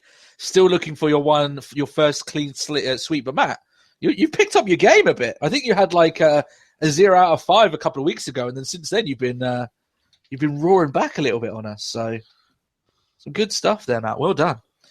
I might have to make it harder for you now, just going forward. You know. Thank you. Is that the disdain I hear in your voice right there? All right then. It's time for our Raw review. So, after an abysmal Raw last week, this is WWE's chance to get us back on board for Money in the Bank. Truth be told, regardless of that Raw last week, I will say that the card for Money in the Bank is starting to shape up into something quite special, dare I say. Obviously, we'll talk about that as we go along. So this emanated from Oklahoma City. No JR, of course, which is made Matt very sad. Did you watch the episode with his barbecue sauce at all? Which one? You have a few of them? Oh, do tell. No. I zoned out for a second there. Oh, JR's secret sauce? No, I haven't. No? Okay. Well, his barbecue sauce, not his secret sauce. That makes it seems a little bit more sordid, but still. Home of the OKC Thunder, who just recently got eliminated by the Golden City Warriors. Golden State Warriors, sorry. So the thing was when I was saying Golden City, I was playing Guild Wars earlier on, and I was playing in the Golden City. That's why I came up there. Yes, all right. So the show starts with the Money in the Bank participants sitting on top of ladders in the ring. This was so bizarre. Yeah, it looked a bit ridiculous to me. It looked like they were being paraded around like some sort of weird pageant. Look at the people. Look at the performing monkeys. I thought they were going to get like a minute each to tell us how they could cure world hunger or something, while balancing on a ladder. Because I know that's, probably how the Miss America stuff goes, So just a weird way of doing it. They all talk a bunch of smack to each other. Dean Ambrose wants to start fighting, but no, they all want to keep talking smack to each other. Dean Ambrose is telling them, shut up, I want to fight you all. And they were like, no, let's talk for a little bit more. I'll fight a polar bear. Yeah. Sure. I will. Yeah. Will. Fuck a polar bear. Yeah. Yeah, of course. So I was like, I will say though, Matt, some of this though did give me a bit of a smile here. The bit with Jericho and his BS and like, yeah, of course I've won a Money in the Bank match. Yeah. Like once, like the first one, they didn't. Yeah, I did. Like the sixth one. Yeah. Which, like, I'm not even sure if there's. Well, yeah, there must have been a sixth one by now, but it's just all like, it's always getting to that point where it's just like, yeah, like I did.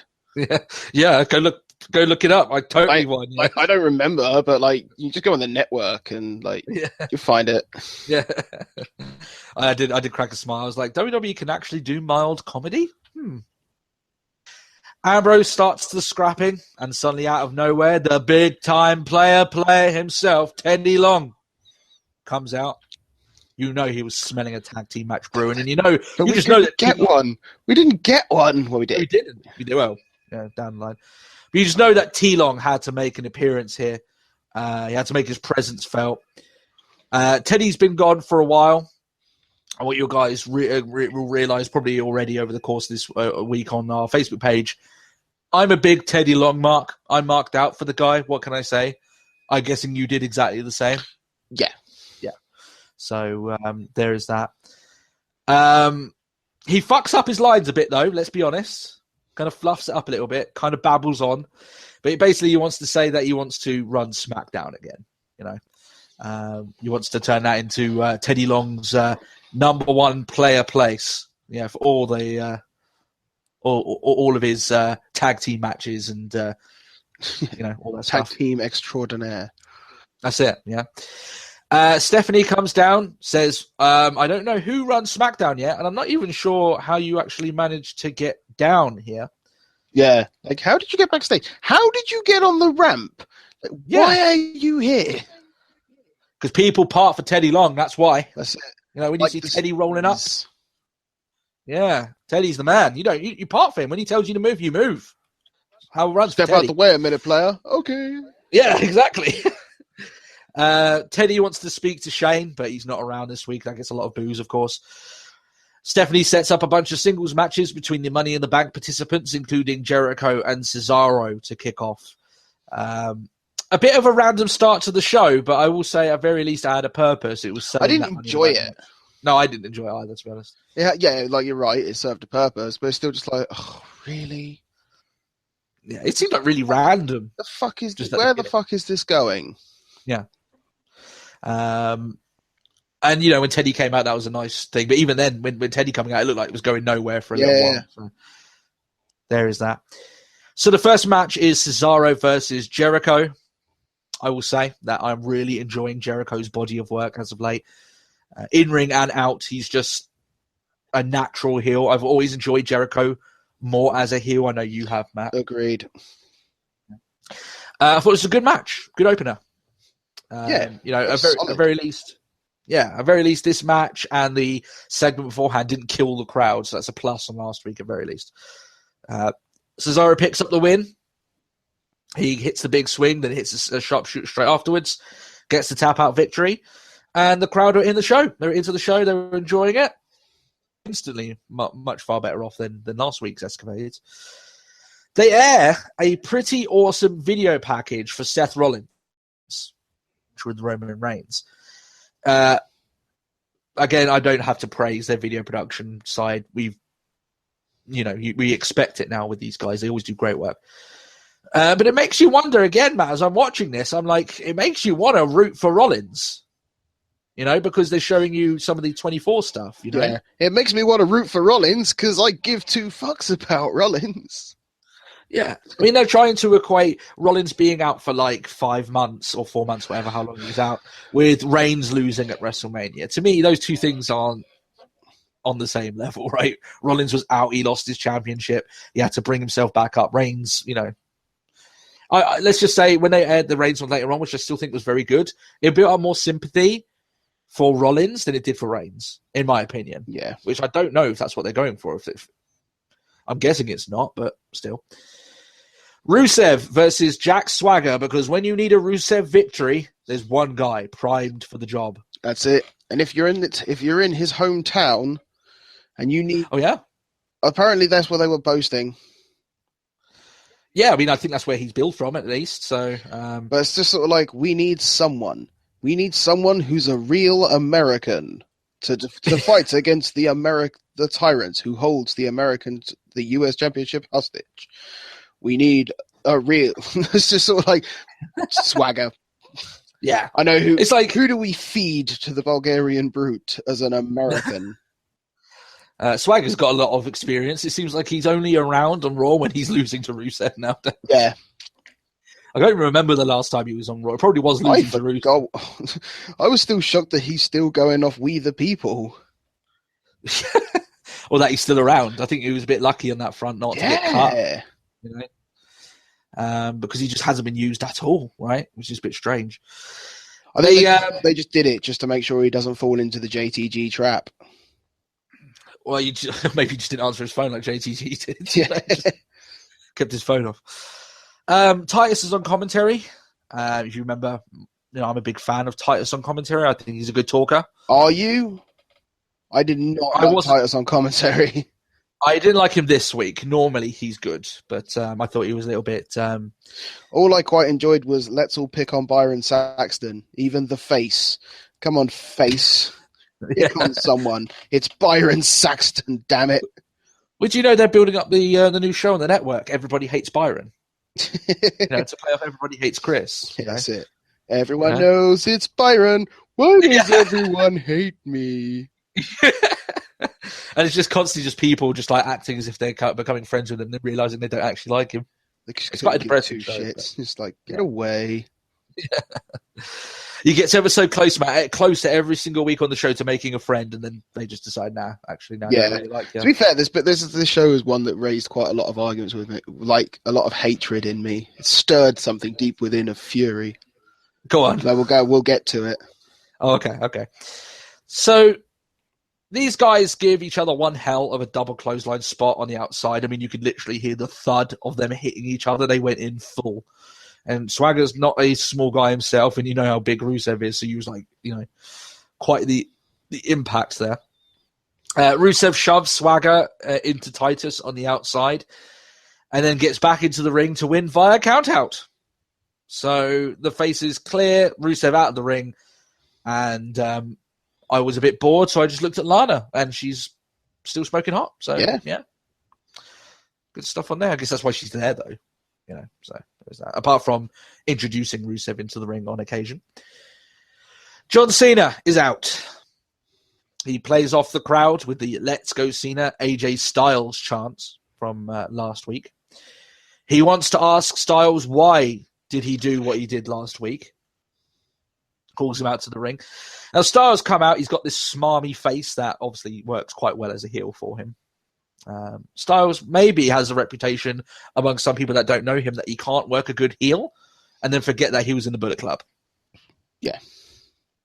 Where you were a heel for a huge proportion of that time. So, and he did pretty good business over there. If you were in the Bullet Club, you were that awkward heel face.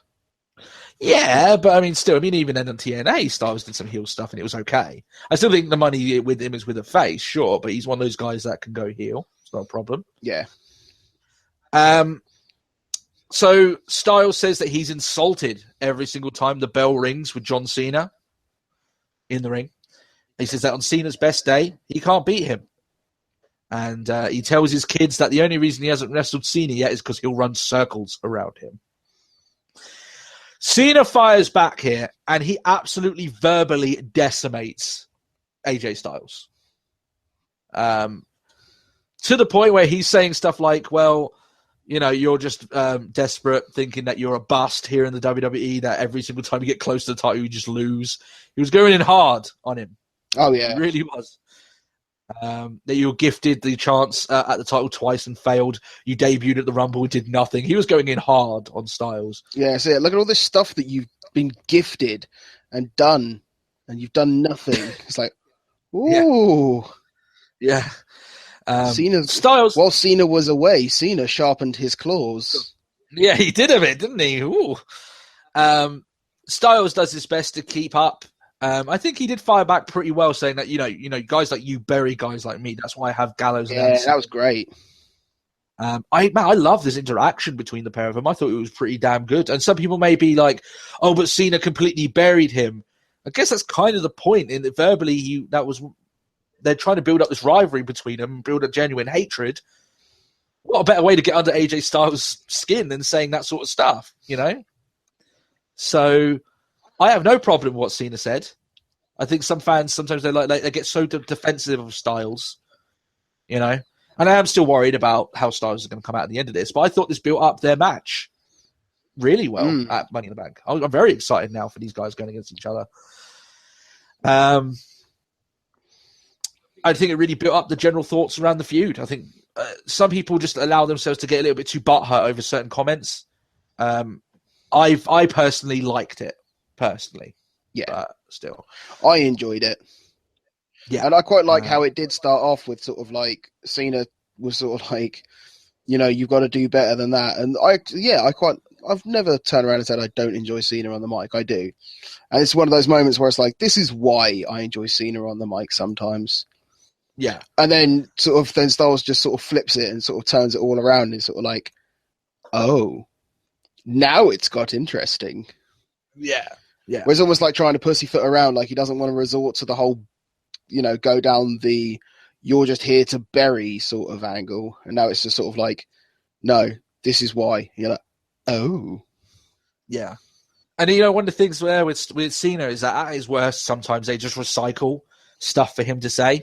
And that's when Cena's at his worst. But when you allow him to get his claws into a promo that clearly he knows how to deliver, then you get some good stuff going right there. Now, see, Styles, Gallows, and Anderson, the club, they surround Cena, but the New Day come out to put the odds in their favor. I just thought it was a really great promo. Really enjoyed it. Good stuff. Vaudevillains versus Enzo and Cass. Enzo and Cass paid tribute to Muhammad Ali. They drop a few of Muhammad Ali's lines. They also say if Vaudevillains dream about beating them, they better wake up and apologize. I do love that line. That's a good line. But if you actually saw them somewhere there, I think Enzo had like the things on his straps, right? He wrote up some of Ali's stuff off on his straps, you know, on his things there, which were pretty cool. These guys, I mean, we said it before, these guys are one of the most over acts in WWE at the moment. They're one of the most over acts in WWE for the last couple of years, you know. I've not experienced a new group that comes in and gets a response that these guys get on such a consistent basis. It just hasn't happened recently. The thing is, especially considering even this week, I think it kind of goes with the same as last week. It was like a promo that kind of went over my head because I was like, I don't even know what they're going on about, but I'm enjoying it. Yeah. The last week they were going on about cheese. The fuck? When was the last time people got a pop out of cheese? But they did it, Matt. They did it. They've got, like I said, Enzo's got so much natural charisma.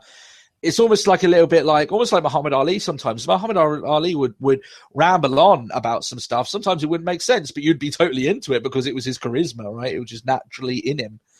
And then every now and then he drops a memorable line, you know, and like Enzo's capable of. There's a lot of similarities there in terms of verbalization between the two of them, except the fact that Enzo's a lot more animated, shall we say. Yeah. Aiden English attempts to take out Enzo much in the same way as he did, as his partner did last time with the concussion. And then Cass, upon looking at this, just goes, "You did the what? I'm going to kill you." And he does. He murderizes them all, goes mental, gets DQ'd, but he clears the ring. Cass came off like a badass in this. Yeah.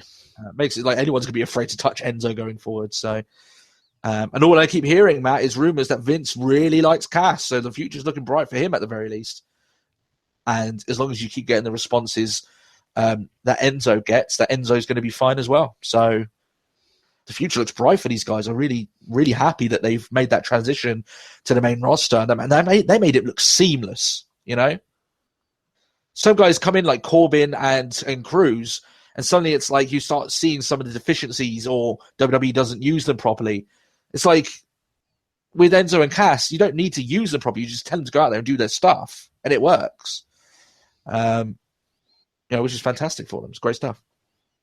Tom Phillips asks if Sami Zayn feels like the underdog going into the Money in the Bank ladder match. He again says that he's the underdog, going into the match with Del Rio because Del Rio won the Money in the Bank ladder match before. Like last week with Del Rio saying, "Oh, well, I won a briefcase, so I'll know how to win this tag match." It makes literally no sense whatsoever. No, because he wasn't referring to... Oh, he was referring to the match tonight, wasn't it? Yeah. I thought he was going on about the actual the ladder match. Those words left me then for a second. The Money in the Bank. Yeah, I thought they was referring to that, but no. Okay, I was wrong. Yeah, it's one of those things there that it just doesn't make any sense. I'm like, one thing does not correlate to another. You know, like a hardcore match does not correlate to a cage match. It doesn't make any sense if you say, "Oh, I won this, so I'll win this." Yeah, that's like saying like I can drive a car, therefore I'd be an amazing Formula One driver. Yeah, it makes literally no sense. It's not quite the same thing. No. Teddy Long is dancing backstage beside Stephanie McMahon. He's still making his case to take control of SmackDown. He wants to make music playing on his phone. Oh, holla, holla, yeah. He wants to make a fatal four-way tag title match. Stephanie's still like, well, I don't know how you still got past security, but Teddy explains, you know what? When you got that dollar, it makes people go holla, holla. I would take a bribe from Teddy Long. I'd openly say that right I'm here. sure it'd be quite an interesting bribe. Considering how much I'm talking him up this week, people may already think that I might have taken a bribe from Teddy Long. I can neither confirm or deny such a thing. But if I did, I would treasure that $5 bill. You know, it wouldn't cost that much to bribe me from Teddy Long, to be honest. No, you know, Teddy could just give me a slip of paper saying I owe you money. Yeah, that'd be fine. I would have considered it a privilege, player. I really would. Really would. Steph lets marketing know that she's taking Teddy's idea as her own, and she's quite happy to take that. So fair enough. So that's another match for the pay-per-view, which, you know, looking pretty nice. You know, I think that would be quite fun. Del Rio versus Zayn. Matt, when they showed all of Del Rio's entrance here, the absolute dead reaction for him is so saddening for a guy that's so innately talented. Yeah. I mean, this all boils back to the fact that I don't think he should have left Lucha. Yeah. It's scary though, Matt. It's not even Del Rio. You know, no, he's quite a big case of this, but some of the other guys that have come back, they've just died so quickly. Like the Dudleys, right? They came back, they were treated like heroes the first 2 weeks. Afterwards, now no one gives a shit if the Dudleys come out. They can barely get any response. Big fan of this match, Matt. The majority of it was that corner spot, which seemed to take forever, and the crowd had cashed out. They had especially considering they bait and twisted it. They're like, oh look, he's gonna finish it. Oh no, he didn't. Oh no, he's gonna finish it. Yeah, he did. Yeah, pretty much. That spot just seemed to take forever, and it just killed any sort of momentum. So Del Rio picks up the victory against Zayn, but no one cared. It was quite sad to say. The job entrance. He did get the job entrance, and you would have thought that Zayn would have got a response from the crowd. So I don't understand why they. Well, obviously they gave Del Rio the entrance because he was winning, but still. Kevin Owens is speaking to Ambrose backstage. He says, "Look, Ambrose, look, you're going way off the deep end. You need psychological help." Ambrose says that, well, you need help. Huh? Yeah. If these guys are so willing to offer aid, Matt, why did they not come to our aid last week and give us a decent match? Actually, they did, didn't they? But it was far too late at that point. So, yeah. Oh well. We need wrestle aid every now and then. Someone just gives us like an hour of decent wrestling from like an indie group when there's like a bad hour of Raw that just overjects it. It's like wrestle aid, you know. Maybe that's our mark on the world, Matt. Wrestle aid. We just hijack WWE's feed and just put some really good like Ricochet matches up there or something, you know, for people to enjoy. They air the Reigns video package. I spoke about it earlier on. Really, the only thing I really disliked about this though is like, oh, Rollins will learn why everyone calls me the guy, and I'm like, you're confusing everyone for yourself, Vince, and the commentary team. That's not everyone. Nobody else is calling you the guy. In fact, they hate that moniker. One thing I love is the fact that it's actually during that video package that you can tell that it's heavily edited, because it was during that where they show him winning the title at Mania.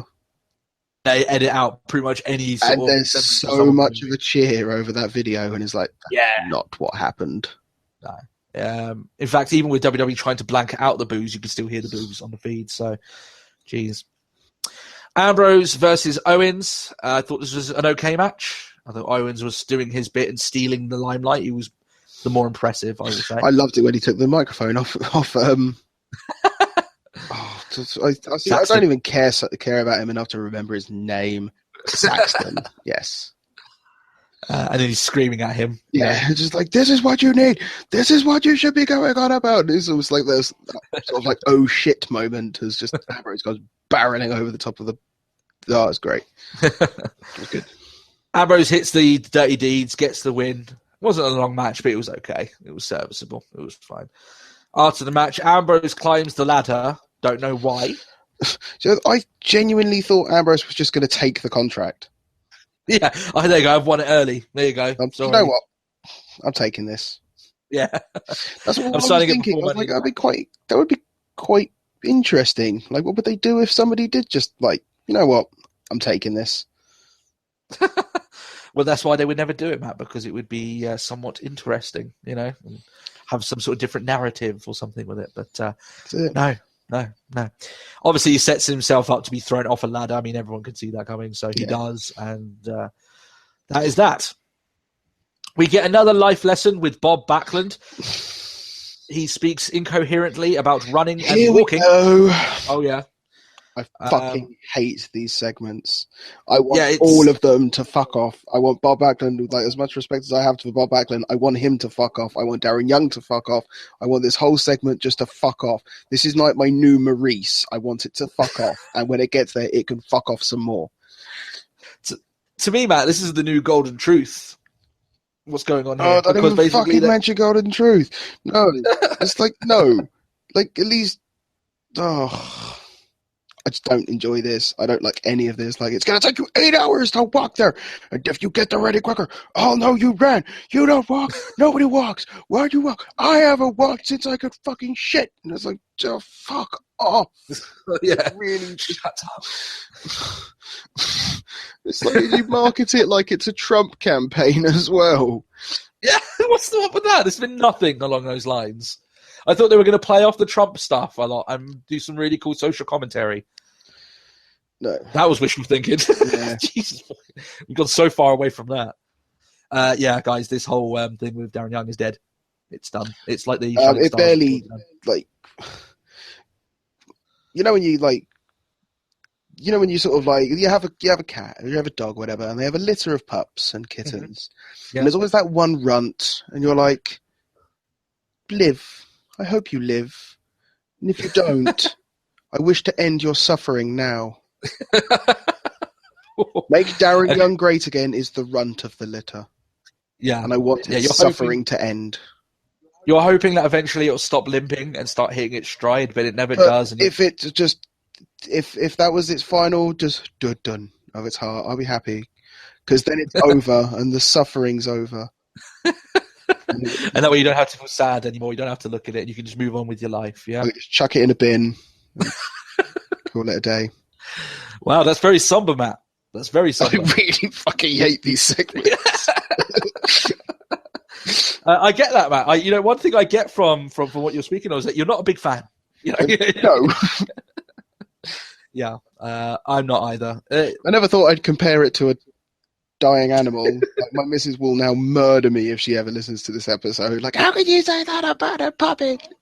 But that's right. Make her watch the segments, and she won't understand. Yeah, exactly. She'll figure it out, and she'll be like, "Oh, I'm very sorry. I completely understand now." So, there we are. Charlotte comes out. She wants to apologize for her behavior towards her father, but she says, "Well, I still did what I needed to do, but I understand I came across very harsh." Yeah. All I meant when I said that he was dead to me is that on a professional level, he's dead to me now. Natalia, I can just imagine that she's taken so much heat on Twitter that they've had to like literally take it back. I hate that though. I thought that segment was great. Personally. I really liked it, but I genuinely feel like there's so much like, how could you do that? And like now as a result, they're like, sorry. Yeah. And still, that whole thing last week with Stephanie giving out to her, I don't know why that was done. It's one of the most idiotic segments I've seen this year so far. It made no sense. Yeah. But she's coming here. So Becky Lynch and Natalia come out. Becky's got her hair a bit lighter nowadays. Looks like she got the sun to it a bit. She looks good, so there's no problem there. Becky Lynch says always looks good. She always looks good. She's a good-looking girl. She says that Dana should realize that Charlotte will end up using her and then spitting her out. Basically, the whole promo is to try and convince Charlotte, her to ditch Dana. Charlotte. Yeah, Dana to ditch Charlotte. Yeah.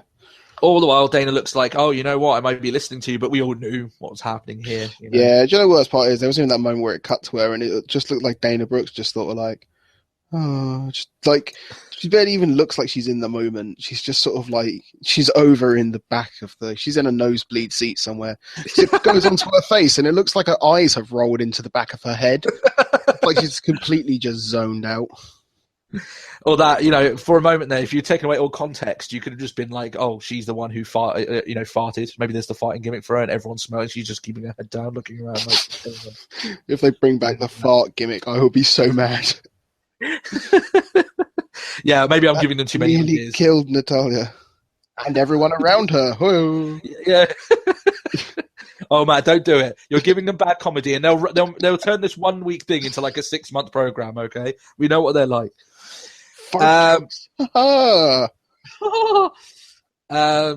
Dana, obviously, you know where it's going from here. Dana's just acting up. They end up taking down the faces. I thought it was an awkward promo, though. I was like, what kind of... I mean, maybe it's setting up a tag team match down the line, but... Of course, because Teddy was there. That's exactly it. His power lives team match. His power lives on. Wow. So after this, we had... Just imagine the church of Teddy and just let us holla. Holla. Yeah, holla. Yeah. You and me first rows, you know, on the with the Bible of Teddy, you know. That's it. And as when you go down the aisle for and Teddy said upon the men, let us holla, and player will bring money. The book of Teddy. Yeah, so it is written. Holla. Let us holla. Holla. Yeah. Talking of, actually no, we're a little bit ahead of ourselves there. Tyler Breeze versus R-Truth. I had to admit that I instantly tuned out here and missed the mini promo between Breezango. So there was a bit of back shaving. Okay. And Tyler Breeze is like, hey, dude, I went and got this surgery thing that took all of the follicles out of my back so I don't get a hairy back. It's like, right, okay, whatever. And then they're like, oh, what was the word that they used? Aerogigantic. And I'm like, what's that? It's like, it's where you're as aerodynamic as a giant arrow. Like, so glad I missed this then. Yeah, I didn't miss it. It was quite bizarre to just like wear a little bottom of the corner screen, you know, promo is just dudes shaving each other's backs. Whatever makes them happy, you know. If that makes them happy, then who are we to say? You know, maybe they could be the next Billy and Chuck, you know. Maybe they take it one step forward, you know, maybe. So there's... the thing is, you zoned out of that opening promo. I zoned out of this match, so I don't even know. I couldn't even tell you who won. Oh, well, I know. Well, actually, no, I don't. I don't have it in my notes who won. So the entirety of this match lasted... Basically, the entire thing lasted 30 seconds, which is also in the name of Matt's sex video. Sorry, Matt. Sorry. It's only got to be 30 seconds. They couldn't handle any more of you, That's Matt. You're being charitable. Teddy Long comes back out. Holla, holla. He sets up the tag team match, but unfortunately, security... Security go, really? Come on. It's like, come on, Mr. Long. I'm just now imagining, look, I have so many just the brief imaginations of Teddy and all these various situations. Or like it's like the old man in his like dressing gown, and the orderlies are like, come this way, Mr. Long. He's just having one of his episodes again. That's it. Did somebody forget to take their meds this morning? But I used to run this. Yes, you did. Of course you did. Come on now, Mr. Long. You know what? I'd like a geriatric Teddy Long to take control of the show. At least it'd be a little bit unpredictable, you know? It would be so good. Tonight, Brock Lesnar will be wrestling El Torito. Just like, I want it. Yeah. We got rid of him. No, bring it back. One night only. It will be on WrestleMania, damn it. But still. So, you know what, Matt, though? Teddy Long managed to get out there, and obviously he wasn't meant to, right? So he managed to get out there, past all the security twice. How do you feel with maybe showing up at Raw with a mic and a little bit of cash, getting some exposure for the show? We can head up on out there and just be like... Well, the trouble is the fact that it's just... This is one of those sort of like dead kayfabe sort of moments, especially like when recently they're like, hey guys, everyone watch the WWE 24 about Seth Rollins' injury and that. Cool. Mm-hmm. And what do they show quite a bit of? Gorilla. Yeah. Teddy would have to have walked past them. He would have had to have walked past he would have walked past Dunn and Hayes and Vince. just going out here. Okay. I'd love if they had just videoed it, just gone full kayfabe with it, and just be like Vince just looking up doing a double take. It's like, was that Teddy who just walked out there? Suddenly his music hits. He's like, somebody would have had to have cued his music. Yeah. Oh, good stuff. Talking of Teddy, though, Stephanie has enough. She castrates because She's held out for 2 promos, and she just can't hold it in anymore. She has to talk him down. She tells him to leave because she'll be the one hosting SmackDown if she gets her way, and Teddy just walks off somberly. So, whoever thought of a sad Teddy Long? Holla, holla. Holla, holla. It was fun while it lasted, Teddy. You got 2 big fans here. That's all that matters. And we will be attending the Church of Teddy as the years go on. Even if you are, as what Matt says, a little bit 2 pork pies short of a picnic. And that's it. Yeah. But still. He thinks it's like 2006 again. It's like, you know what I mean? He's like, "Where's Billy and Chuck?" They'll go 1-on-1 with the Undertaker. It's like he doesn't work really. Yeah, he's not really around that much. You can maybe use that line about February. Where's Batista? Let's get him out here for a minute. Oh, no. JBL. Yeah, get up out of that seat. You're in a match. JBL's like, "Oh, fuck it, sure." All right, then. This is my time, Michael. And we're going to have a tag team match. Just starts putting people around the people in tag team matches. This is the only reason JBL's been out there all along. He's not there to do color commentary or anything like that. He's a placement that one day they'll go, "JBL, we need you." And he'll be there, ready. Yeah. Gear underneath. Flags ready to go. Rip off everything, and he's in his wrestling gear with the fucking hat. He'll rip off his hat and reveal a new hat. You know how it goes. The worst part is I'm just imagining it's ripping off his hat and it's a fez. I don't know. My Lucha Underground review, I had Johnny Mundo, PJ Black, and Jack Evans came out for a match. And because the video feed I had was a bit grainy, they're all coming out with red bandanas. I genuinely thought for a moment they're all coming out with matching fez hats. I thought that when I watched last week's episode. Yeah, that's what I'm talking about. I was like, what? Oh, it's bandanas. Okay, oh, it's Lucha. It's LU branded bandanas. Yeah, right. That makes a lot more sense. Yeah, all of a sudden, the Darewolf, he dares to wear fezzes. Yeah, that's his new gimmick. He dares to open up new fashionable icons, and that way. All right, Matt, we're getting distracted here. So sidetracked. All right, the New Day versus the Club. New Day point out that they wish their opponents were the Mickey Mouse Club so they could get autographs. I'd like to think, Matt, that the New Day headquarters is quite like the Mickey Mouse Clubhouse, actually. Okay. Come inside, there's booty inside. I suppose so. The one thing I quite like is there's another one of those moments where they're like, "Don't say that, we'll get sued." Yeah. They've done that a few times where it's just halfway through and they're like, wait, no, no. They end up fighting before the match even starts. I just go on it. I really enjoyed this end of the show. Yeah. So they end up fighting, as you say, and then Woods goes on a massive tear until Styles puts him out. Woods essentially just sort of Saiyanned up or something. The amount of times they were the whole mania of them being Saiyans, he practically just powered up. Yeah, he did. He went full Xavier Woods mode, and he cleared the ring. And but that ended once he got Styles clashed onto the outside, which would put most people out. Yeah. So this heads into a handicap match instead, which I thought was pretty damn decent. I thought it was a good match. Fucking Kofi swung. Yeah, man. During that match. Him and Biggie were going in pretty hard here, so fair play to him.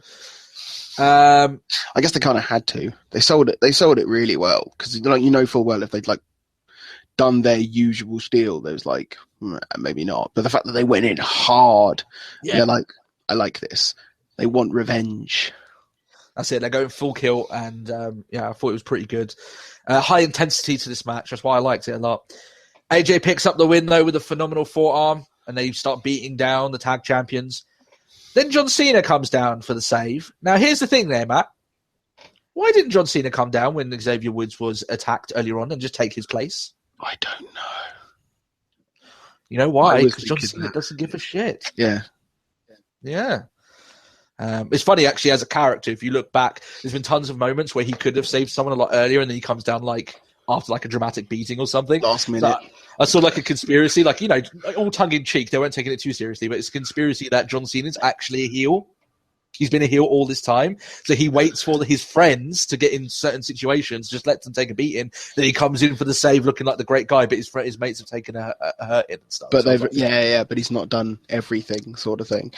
Yeah, Well, going off that theory, it was a bit heelish when he was started kissing Eve Torres in front of Zack Ryder. Yeah, well, Eve kind of did that though, didn't she? She kind of, you know, you could. Come on, bros before hoes. You could have pushed that bitch off, you know. That's it.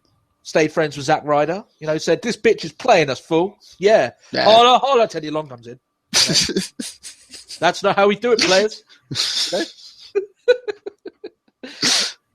The worst part, that even works even better considering she was his assistant. There you go. It makes it all sense. ties together. Yeah. At the time that Eve Torres was like, Teddy, stop being a sexist pig. I'm your assistant. Oh, that's what I like, player. That's it. Starts dancing, you know. Exactly. We need to re-put Matt. You know what? I found one thing that can fix all the horrific segments that happen this year. So like the Golden Truth, the Bob Backlund stuff. We just put Teddy Long in there. That's it. Done. Amazing. Instead of just, you know, I don't know if we're going to be tag team partners. The wrongs in the world. Yeah. Instead of like Golden Truth being like, I don't know if we want to be tag team partners. Oh, I want to be a partner. Teddy Long just comes in and goes, like Ron Simmons. Yeah, like Ron Simmons comes in and can fix a bad segment just by saying one word. With Teddy Long, he just comes and just dances and goes, holla, holla, players. We're going to have a tag team match. And I'll be like, yeah. Cool, Teddy. Yeah. Great. Awesome stuff. Yeah. So there we are. The face is clear the ring, the New Day rally, and then Gallows takes an AA. That's the end of the show. I thought it was a good main event, though. I will say that.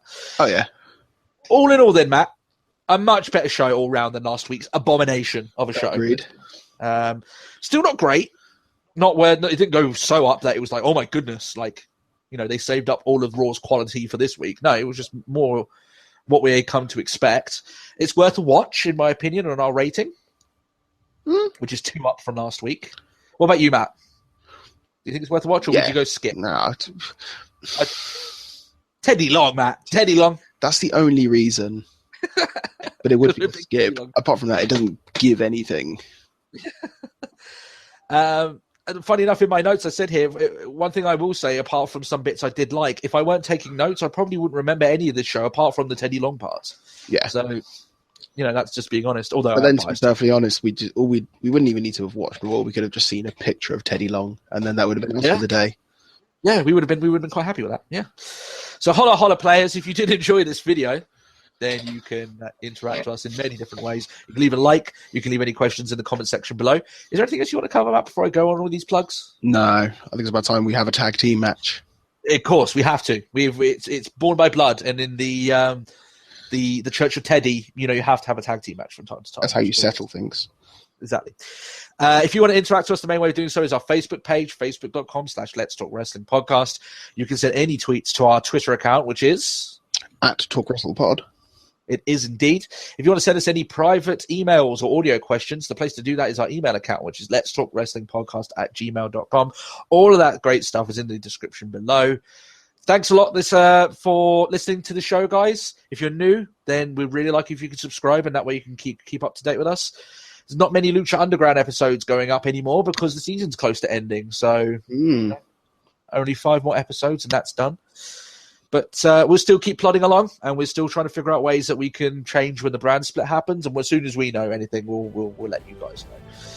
Apart from that, we hope you guys have a great week, and we hope you enjoy Raw. Hope you enjoy everything else that you're doing. Go procrastinate away, give a holla holla wherever you can, and we'll catch you next time, players. Catch you soon. Holla holla.